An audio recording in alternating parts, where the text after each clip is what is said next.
আসসালামু আলাইকুম ওয়া রাহমাতুল্লাহ।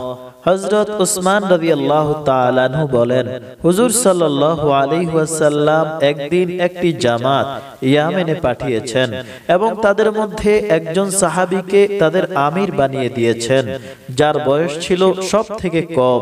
তখন ওই জামাতের লোকেরা ওই জায়গায় কয়েকদিন অবস্থান করলেন, সেখান থেকে যেতে পারলেন না। তখন এই জামাতের এক ব্যক্তির সাথে রাসূল সাল্লাল্লাহু আলাইহি ওয়াসাল্লামের সাক্ষাৎ হয়ে গেল। তখন রাসূল সাল্লাল্লাহু আলাইহি ওয়াসাল্লাম তাকে বললেন, হে অমুক, তোমাদের কি হয়েছে? তোমরা এখনো কেন যাও নাই? তখন সে বলল, ইয়া রাসূলুল্লাহ, আমাদের আমিরের পায়ে ব্যথা, এই কারণে এখনো যেতে পারছি না।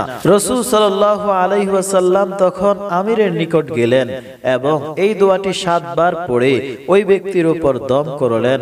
ওই ব্যক্তি ওই মুহূর্তেই সুস্থ হয়ে গেল।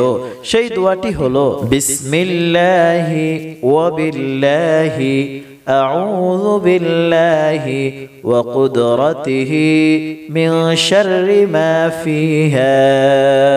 যদি আপনার পায়ে অথবা আপনার শরীরে কোনো ধরনের ব্যথা হয় অথবা অন্য কোনো ব্যক্তির যদি কোনো ব্যথা হয়, তাহলে এই দোয়াটি পড়ার পূর্বে এবং পরে দুরূদ শরীফ পড়ে 7 বার এই দোয়াটি পড়ে ব্যথার স্থানে ফুঁক দিন, ইনশাআল্লাহ ব্যথা দূর হয়ে যাবে।